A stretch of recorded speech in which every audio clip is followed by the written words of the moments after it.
युवा लड़की हैं उनके सामने क्या चुनौतियाँ हैं आज के समाज में। देखिए, मैं अपनी बात की शुरुआत एक कोटेशन से करूँगी।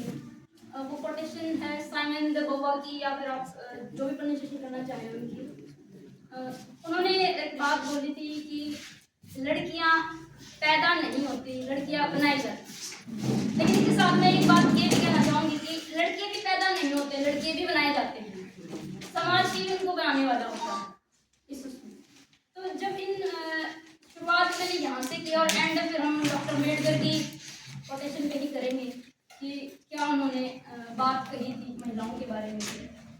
तो देखिए, जब एक महिला या महिला तो बाद में बनाती है, जब एक बच्ची पैदा होती है तो सबसे बड़ी चुनौती तो यही होती है कि वो पैदा हो पाए या नहीं हो पाए। क्योंकि लगभग 50 सालों के अंदर पूरे विश्व में लगभग, मैं आपको बताऊं कि जो आंकड़े हैं वो इस प्रकार से हैं कि लगभग 14.26 करोड़ लड़कियों को पैदा होने ही नहीं दिया गया पूरे विश्व के अंदर। और इसके अलावा अगर हम हमारे भारत देश की बात करें तो ये आंकड़ा 4.6 करोड़ का है। इतने ही सालों में हमारे यहाँ पे भी उन बच्चियों को मारा गया है। और बात सिर्फ यहाँ तक नहीं रुकती है, अगर वो पैदा हो जाती है तो 5 साल के अंदर भी उनकी मृत्यु दर काफ़ी होती है, काफ़ी उनको मारा जाता है। तो ये आंकड़े हैं बड़े छटपटाहट पैदा करने वाले होते हैं। मतलब कि अगर ये देखा जाए कि हर दिन 1260 बच्चियों को मारा जाता है, यानी कि प्रत्येक घंटे में 12 लड़कियों की मृत्यु कर दी जाती है। तो ये कुछ आंकड़े मैंने उठाए हुए हैं, कुछ रिपोर्ट्स हैं विश्व जो इंटरनेशनल मैगजीन्स के द्वारा प्रकाशित की जाती है। तो शुरुआत यहीं से हुई है कि भाई पैदा नहीं होने दिया जा रहा है। दूसरी बात ये कि जब मैं छोटी थी, तो अभी आप मेरा आउटफिट देख सकते हैं कैसा है वो।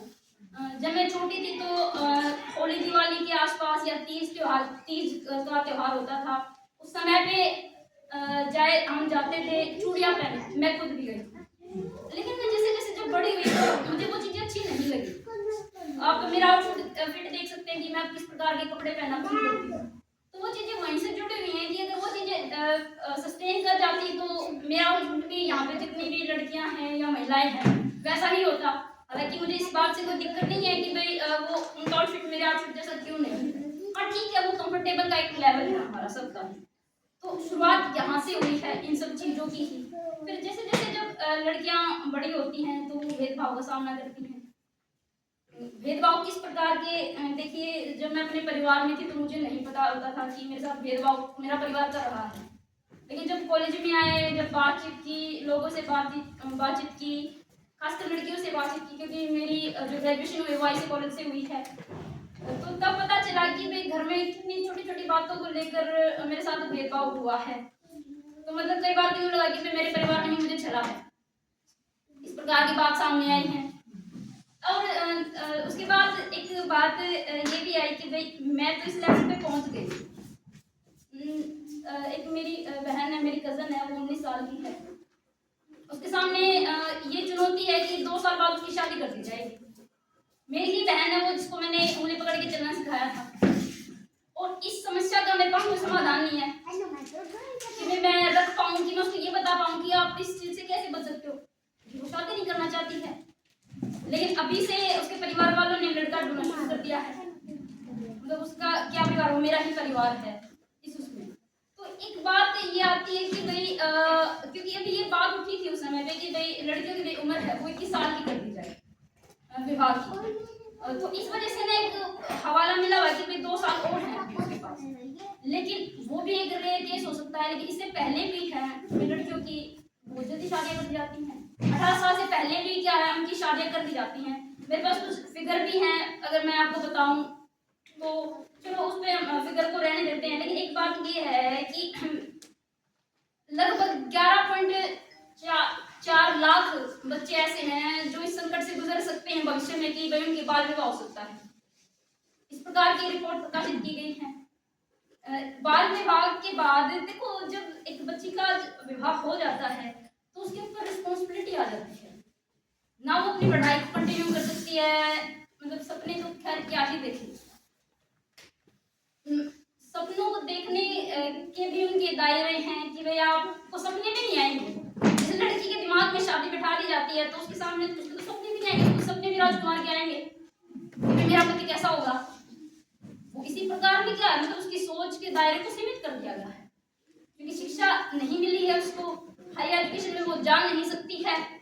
तो वो कैसे मतलब हम ये कहते हैं कि जो व्यक्ति शिक्षित होता है वो अपने व्यक्तित्व का स्वतंत्र रूप से विकास कर सकता है, लेकिन महिला के पास ये ऑप्शन नहीं है, उस लड़की के पास ये ऑप्शन नहीं है।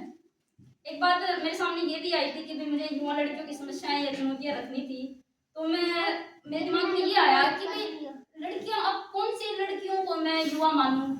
एक वो लड़कियां हैं जिनकी शादियां हो गई 18 साल से पहले की, तो ये भी एक चुनौती थी कि भाई मैं मतलब मैं कहीं महिलाओं के दायरे को ना बता दूं यहाँ पे, तो एक ये भी बात थी।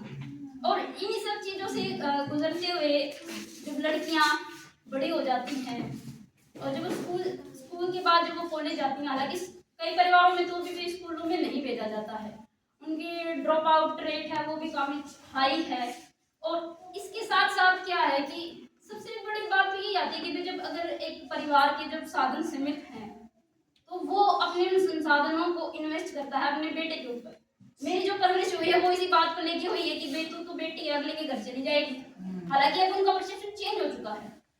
मेरे दिमाग में ये चीजें अभी भी फिट बैठी हुई है, क्योंकि मुझे मेरा परिवार मेरा घर मुझे अपना लगता ही नहीं है, क्योंकि बचपन से ही ये चीजें डाली गई हैं कि भाई तू तो घर का मेंबर है ही नहीं, तेरी तो शादी कर देंगे हम, तुझे तो अगर पढ़े में रही है नौकरी करेगी तो अगले वालों को देगी। ये भी एक बड़ी चुनौती है कि भाई लड़कियों को इस वजह से भी नहीं पढ़ने दिया जाता है कि भाई हमारे पास अगर रिसोर्सेज कम है तो हम क्यों ना अपने उस बेटे के ऊपर ही उनको खर्च करें जो भाई हमें बुढ़ापे में सहारा देगा। और कुछ उदाहरण मैंने देखे हैं कि भाई किस प्रकार से वो सहारा देते हैं समाज के अंदर ही, इस प्रकार की चीजें देखी हैं। अब फिर बात ये कहते चलो भाई उसने शिक्षा भी हासिल कर ली है, फिर भी ये उसके सामने चुनौती आती है कि भाई वो अपना लाइफ पार्टनर चुने कैसे। चॉइस मैरिज की अगर बात करें, लव मैरिज की तो खैर बाद में बात करूँगी लव मैरिज पे। जब चॉइस मैरिज की बात आई तो सिर्फ 5% जो लड़कियां हैं उन्हीं के हक में ये चीज़ है कि भाई वो अपनी मर्जी से शादी कर सकती हैं। अब समस्या ये है कि भाई जो 95% जो लड़कियां बच गई हैं उनमें तो उनकी मर्जी भी नहीं है। पहली बात तो यही है ना कि भाई वो शादी करना चाहती है या नहीं करना चाहती है। दूसरा सवाल उठता है कि वो किससे शादी करेगी, लड़के से करे या लड़की से करे। तो वहां तक तो पहुंच ही नहीं पाए हम, मतलब कानूनों में तो हमें ये चीजें दे दी हैं, लेकिन बात वही आती है कि भाई जो हमारी मानसिकता है वो कहाँ तक है, मतलब उसमें जो गुलामी की जो बातें हैं वो कहाँ तक लिखी गई है। अभी मैम शायद नीलिमा मैम ने बताया था कि तुलसीदास ने ही वो लाइन बोली है, ढोल शूद्र और नारी ये है, हाँ ये सब ताड़न के अधिकार हैं। तो देखिए कि जब उस समय में ये बात बोली गई, इस बात का विरोध किसी ने नहीं किया, ना समाज के खैर पुरुष तो करते ही क्या, क्योंकि जब हम असमानता की बात करते हैं तो उनकी जड़ों में हम जो रूट देखते हैं, रूट कॉज क्या है, पितृसत्ता को हम उसको अंदर देखते हैं। और पितृसत्ता की जो चीजें हैं वो बचपन से शुरू हो जाती हैं, चाहे वो आपके बाल बड़े रखना है, बाल छोटे रखना है, या लड़कियों को जब ये ट्रेनिंग दी जाती है कि भाई आप तो घर का ही काम करेंगी, घरेलू कार्य ही करेंगी, आप उसके बाहर आप नहीं देख सकती हैं, क्योंकि जितना काम मैंने किया उतना मेरे भाई ने कभी नहीं किया। मतलब अगर कोई संकट भी आ जाए तो वो नहीं करेगा, क्योंकि उसकी वो जो अहम है वो उस बात की इजाजत नहीं देता है कि वो कार्य करे उन सब चीजों को।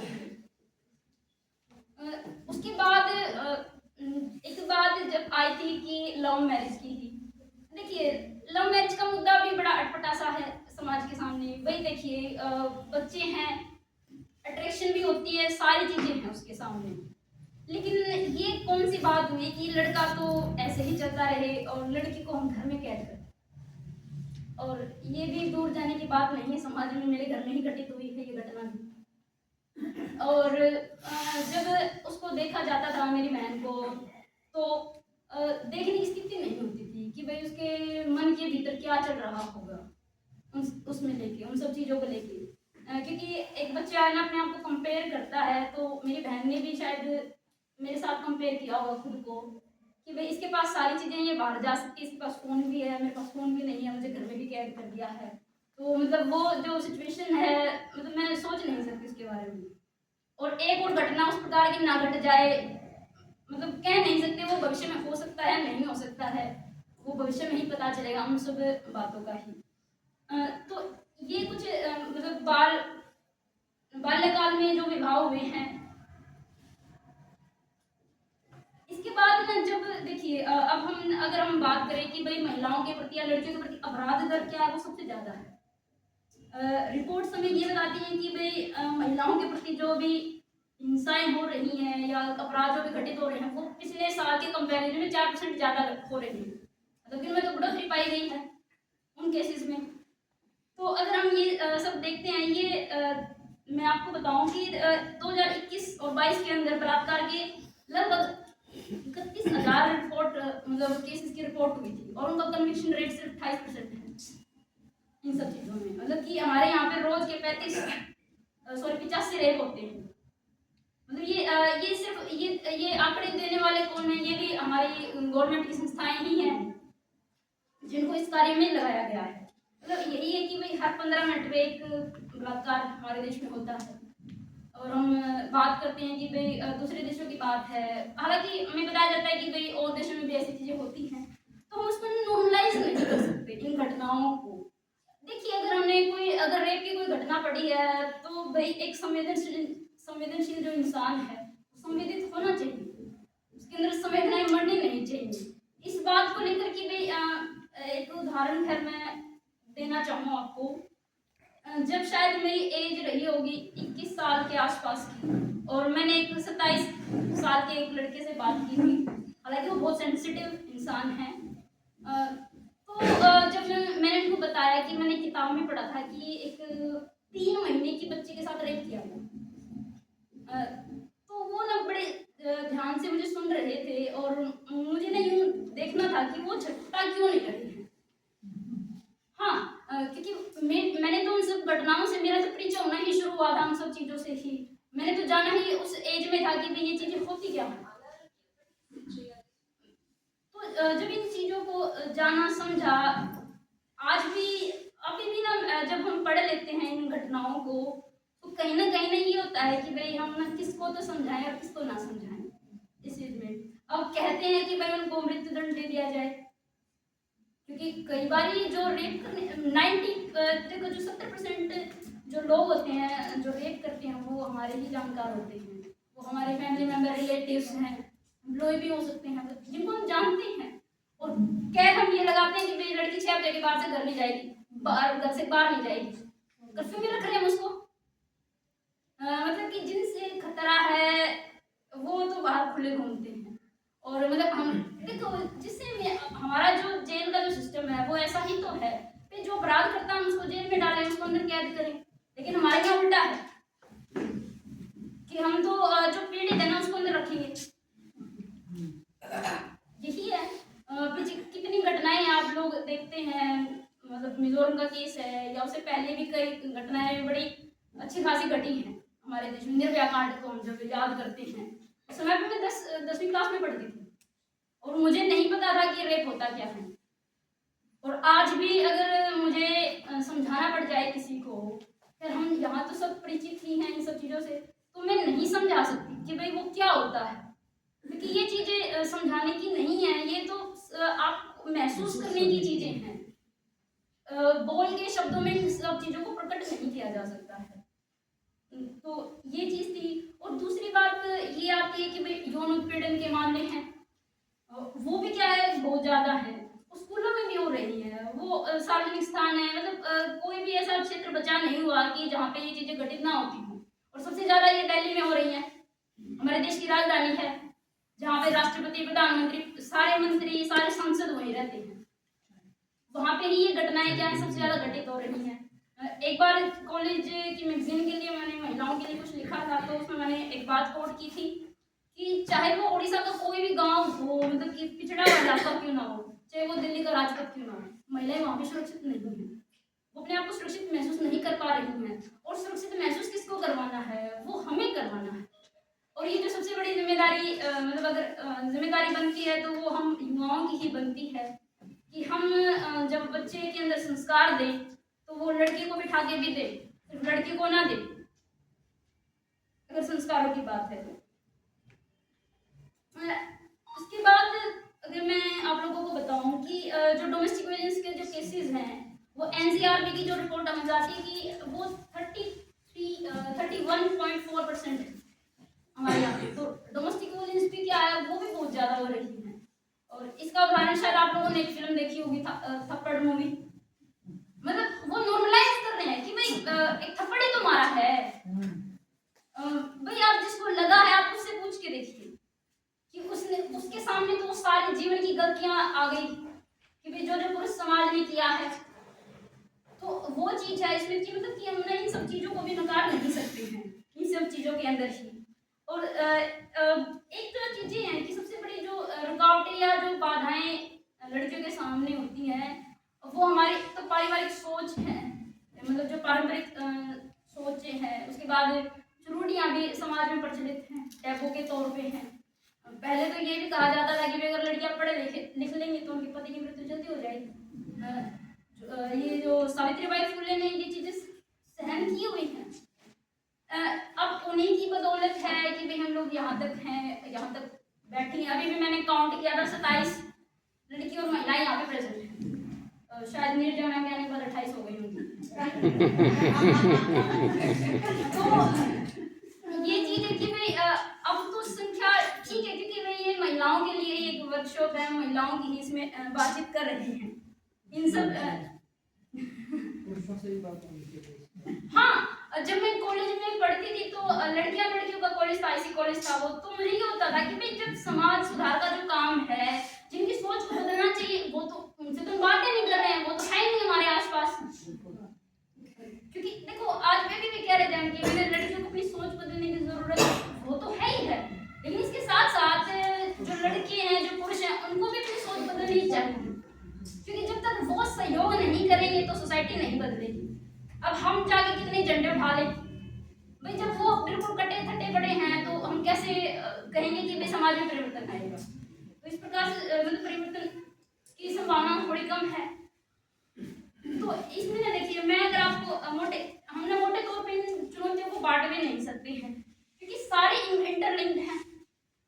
जब हम लोग हंटर और गैदरर थे, जब शिकारी और संग्राहक थे, तो उस समय पे कार्य का डिवीजन किया गया था। क्योंकि देखो जो बाहर के काम है उस समय पे, क्योंकि शिकार करने होते थे, बड़े बड़े मतलब जानवर होते थे भयंकर भयंकर उस समय पे, तो वो जो काम है वो मस्कुलर पावर को दिया गया, वो मैन को दिया गया। लेकिन धीरे धीरे जब रिसोर्सेज पे कब्जा जमाना शुरू कर दिया तो ये जो कब्जा जमाने की जो बात है, मतलब कि इसकी जो जड़ें हैं भेदभाव की, इकोनॉमिक्स में मिलती हैं। वो जो कब्जा किया गया उसके बाद भाई ये बड़ा मतलब इसको ने ब्रॉड दायरा दे दिया कि भाई हम क्या है कि जिसके पास रिसोर्स होंगे उसी के पास सारी सत्ताएं होंगी, चाहे वो धार्मिक हैं या सामाजिक है, राजनीतिक है, आर्थिक है, किसी भी प्रकार की क्यों ना हो, वो सारी ही पावर किसके पास रहेगी, पुरुषों के पास रहेगी। तो इस प्रकार की उन्होंने बात की थी। देखिए हमने बाल विवाह के बारे में बात की है, तो हम यही कहते हैं कि भाई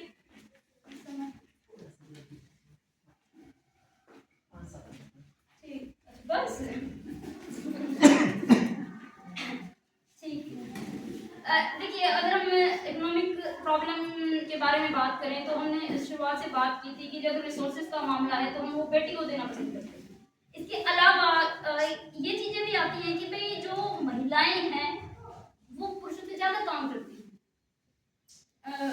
लेकिन क्या है कि जो उन्हें समान कहते हैं कि समान कार्य के लिए कम वेतन दिया जा रहा है, वो 30% कम दे रहे हैं। मतलब कि उसके साथ साथ इसमें देखो जो भी दायरे हैं उनको वर्क प्लेस के अंदर भी सेक्सुअल वायलेंस का सामना करना पड़ता है महिलाओं को। हम यही कहते हैं कि भाई भागीदारी क्यों नहीं है, वो क्यों नहीं सामने आ रही। तो भाई हम लोग कंडीशन कहाँ देखी, कंडीशन तो हमने देखी ही नहीं है। अब बात सुरक्षा की है, अगर सुरक्षा के मुद्दों की बात करें तो सुरक्षा के लिए देखो समय समय पर सुप्रीम कोर्ट के द्वारा है या सरकार के द्वारा भी कुछ गाइडलाइंस तो आई है जरूर, लेकिन उनका इम्प्लीमेंटेशन कितना है, सवाल तो वो है। मेरे पास एक देखो, अगर हम वैश्विक स्तर की बात करते हैं तो वो 47.8% है, लेकिन जबकि भारत के अंदर जो महिलाओं की जो श्रम शक्ति है वो कितनी है, वो 37% है। इसके साथ साथ जो महिलाएं हैं वो 37.5% हैं, वो जो घरेलू कार्यों में लगी हुई अवैतनिक कार्य कर रही हैं, उनको घर के कार्य करने का कोई भी पेमेंट नहीं दी जाती है। अगर महिलाएं अगर इस बात को टालें तो आप सोच सकते हैं कि क्या होगा देश का क्यों, विश्व की ही बात कर रहे हैं हम लोग। मुझे ध्यान आ रहा है कि शायद कोई नाटक देखा था मैंने, उसके अंदर महिलाओं ने ये बात उठा दी थी, काम करने बंद कर दिया उन्होंने, काम करने बंद कर दिए। एक लड़के की माँ गांव में रहती थी, उसने अपनी माँ को बुला लिया, माँ मेरी पत्नी काम नहीं कर रही है, बच्चे खाना कैसे खाएंगे। माँ आ तो गई, फिर उसने भी मना कर दिया कार्य करने के, क्योंकि वो दिखाना चाहती हैं कि भाई जिस चीज का आप इतना ढिंढोरा पीट रहे हैं, अगर यहाँ पे भी पुरुष बैठे हुए हैं तो उनके पीछे महिला शक्ति काम कर रही है। अगर वो यहाँ पे छोड़ के आए हैं सब कुछ, अब सारी महिलाएं हैं उनके पीछे, पे बच्चों को उन्होंने संभाला है, बच्चों की जिम्मेदारियां उन्होंने ली हैं। मैंने एक लाइन देखी थी कुछ दिन पहले कि अगर पुरुषों ने महिलाओं को मुक्त करके अपने आप को मुक्त किया है, भाई मुक्त तो कर दिया, सीरियसली बात है जी। मैंने उदाहरण देखे हैं अपनी जिंदगी में, मेरी मैडम को देखा मैंने, भाई वो बच्चों को पढ़ा रही, बच्चों को स्कूल से भी लेके आ रही, घर के काम भी कर रही है, पढ़ा भी रही हैं, घर के काम भी करेंगी। पुरुष तो आराम से घूम रहा है, चाहे कहीं पे भी जाना उसको, तो वो वाली चीजें हैं। तो मतलब अगर वो भी अगर इन सब चीजों में है तो उनके पीछे भी क्या है, महिला शक्ति काम करती है। कुल मिला के बात इतनी ही है। बस मैं ज्यादा बात नहीं करूंगी। एक बात है इसमें जो हमारी सांस्कृतिक समस्याएं हैं, जैसे कि दहेज की जो समस्या है लड़कियों के सामने, और उसमें जब हम बात करते हैं ना कि जब बच्ची छोटी पैदा होती है तो हमें सच में ये दिखाई देने लगता है कि इसकी शादी करनी है, हमें दहेज इकट्ठा करना पड़ेगा, दहेज देना पड़ेगा। और समस्या ये आती है मेरे को कि भाई जो लड़कियां हैं, जो पढ़ी लिखी लड़कियां हैं, वो भी आगे नहीं आ रही हैं कि भाई हम दहेज नहीं देंगे। वो तो खुद इसमें है कि भाई ठीक है, नहीं मैं तो लेके जाऊंगी। भाई उससे कोई पूछने वाला हो कि भाई क्यों लेके जाएगी, इतना पढ़ा लिखा दिया, फिर भी आप वहीं के वहीं खड़े हो। तो ये चीज है कि भाई ये जो चीजें हैं ना, जो दहेज की बातें हैं, इनको बचपन से स्कूलों के अंदर माँ बाप के द्वारा सिखाया जाए, पढ़ाया जाए कि जो चीज गलत है वो गलत है, उसके लिए आपको बात उठानी, इस प्रकार की चीज है। और रही बात कि जब हम दहेज की बात कर ही रहे हैं तो कितना देते हैं हम, अपनी माँ बाप अपनी प्रॉपर्टी का कितना हिस्सा दे रहे हैं उसको दहेज, बाकी की जो प्रॉपर्टी है वो तो बेटे के हिस्से में आएगी। अगर वो उसको मांगने लग जाए तो भी प्रॉब्लम है। अभी एक बार 2-3 साल पहले की बात है, डॉक्टर दैया भी थे हमारे पास, तो बात यही हो रही थी कि भाई बेटी अपनी प्रॉपर्टी लेके आए, तो बोले कि भाई हमारे तो नहीं लेके आए। मैंने कहा शुरुआत तो कहीं से करनी पड़ेगी, जब आप अपनी पीढ़ी से कर लेते चाहे इस पीढ़ी से करने दो, कहीं ना कहीं तो शुरुआत होगी उन सब चीजों की। तो ये बात है। एक बस मैं लास्ट एक विषय पे बात कर रही हूँ, वो है महिलाओं की राजनीतिक भागीदारी के ऊपर ही। देखिए कि जो महिलाएं हैं वो राजनीति के क्षेत्र में आ तो रही हैं, लेकिन उसके पीछे भी कुछ न कुछ कारण हैं। कि यही कहा जाता है कि जब नीलम सीतारमण जब वो बनी थी हमारे डिफेंस मिनिस्टर, तो उनको कहा कि ये क्या कर लेंगे। हाँ, ये इस प्रकार की बात आई। ऐसे ही जो हमारी इंदिरा गांधी देश की प्रधानमंत्री रही है, उनसे पूछा गया बकायदा कि मैडम आप अपने घर में खाना बनाती हो क्या। तो मतलब ये सवाल क्या दर्शाते हैं कि वो आज भी लोग यही चाहते हैं कि भाई इतना बड़े पद पर होने के बावजूद, अरे वो अगर पद पे ना भी होती तो भी नेहरू जी के कारण भाई उनके पास क्या संपत्ति का अभाव था क्या, उन सब चीजों का, तो भी ये सवाल पूछा गया उस समय पे। अगर मैं आपको बताऊं प्रेजेंट डे में हमारे संसद के अंदर 74 महिलाएं हैं, और वो पिछले साल मतलब पिछली बार जो 17वीं लोकसभा के चुनाव है उसमें वो 78 हुआ करते थे, मतलब इसमें गिरावट दर्ज की गई है। और इससे पिछले साल ही हमने महिलाओं के लिए 33% आरक्षण की बात की थी, और जिस सरकार ने इस बिल को पास किया अब उन्होंने कितनी महिलाएं उतारी हैं, ये भी एक सोचने का विषय है। क्योंकि हम अगली बार तो कह रहे हैं कि 19वीं लोकसभा के जब चुनाव होंगे तो उसमें हम कितने मतलब कि 33% आरक्षण देंगे। अरे भाई ये काम आप आरक्षण के बिना भी कर सकते हो। अब जो रवांडा जैसे जो कंट्रीज है उनमें 52% महिलाएं संसद के अंदर बैठी हुई हैं, और यही बात अगर करें तो राज्यसभा के अंदर सिर्फ 13% महिलाएं हैं। इसके अलावा अगर हम बात आते हैं जो हमारी विधानसभाएं हैं उनके अंदर सिर्फ 9% महिलाएं ही रिप्रेजेंट कर रही हैं। और सबसे ज़्यादा जो किसी पार्टी में देखा गया है तो वो बांग्लादेश की तृणमूल कांग्रेस है, उससे सबसे ज़्यादा महिलाएं आ रही हैं। हाँ, वेस्ट बंगाल से। तो ये चीज़ है। और इनके साथ साथ बात यही आती है कि भाई महिला जो लड़कियां हैं वो निर्णय लेने की स्थिति में नहीं, ऐसा तो संभव नहीं हो सकता कि भाई देखिए निर्णय पहले नहीं लेने दिए जाते थे, लेकिन आज के समय में अगर हम सरकार की बातचीत करते हैं वो देखो एक बात तो यही आई थी कि चॉइस मैरिज की ही बात थी कि भाई वो भी तो एक निर्णय है। मेरे निर्णयों को मेरे घर में कितनी मान्यता दी जाती है वो भी एक विषय है बातचीत का ही कि भाई महिलाएं की भागीदारी कितनी है निर्णय के अंदर, वो हमने देख लिया है। वो राजनीति में जब उनको शामिल किया गया मतलब कि हमने उनको एक पावर एक शक्ति देने की बात की है और वो शक्ति उनको तो नहीं मिल पा रही है उन महिलाओं को ही। एक बात मैं उन्होंने रखी थी कि भाई लड़कियों के सामने ना एग्जाम्पल कम है और ये बात काफ़ी सच है काफ़ी हद तक थी, क्योंकि आज भी जो पुरुष अध्यापक हैं यूनिवर्सिटीज़ में कॉलेज में उनकी संख्या आज भी ज़्यादा है। आंकड़े जो हैं उस पर मैं खैर बात ही नहीं करना चाह रही कि वो कितने, लेकिन वो फिर भी ज़्यादा ही वो रेशो है। तो इन रेशो को अगर बढ़ाया जाए, वो एग्जाम्पल ज़्यादा सेट किए जाएँ और सबसे बड़ी जो भागीदारी होगी वो परिवारों की ही होगी कि भाई परिवार साथ में बिठा के बात करे दोनों के साथ कि भाई जिम्मेदारी अगर ये घर में है तो ये घर में क्यों है, अगर तू घर के बाहर है तो घर के बाहर क्यों है, इन सब चीज़ों पे बात की जाए। लड़कियों को भी सिखाया जाए कि भाई संवेदनशील होना क्या होता है, सॉफ्ट होना क्या होता है, ये गुण सिर्फ लड़कियों के नहीं होते। अब शास्त्री में लिखा भाई वो तो किसी को भी गिरा सकती है, सीधी सी बात है कि भाई हमने उसको ट्रेन किया है। अगर हम महिलाओं को बच्चों को लड़कियों को लड़कों को ट्रेन नहीं करेंगे इन सब चीज़ों के लिए तो वो चीज़ें नहीं निकल सकती। जितने भी लोग बैठे हुए यहाँ पे हम सब के अंदर कहीं ना कहीं पितृसत्ता के कुछ न कुछ गुण जरूर मिलेंगे, हम इनसे छूते नहीं है इवन तो मैं भी, क्योंकि ये हमारे दिमागों में इतनी बुरी तरीके से भरे पड़े हैं, इनको निकालना कई पीढ़ियां अभी भी लगेंगी इन सब चीज़ों को बाहर निकालने के लिए। बस मैं खत्म कर रही हूँ।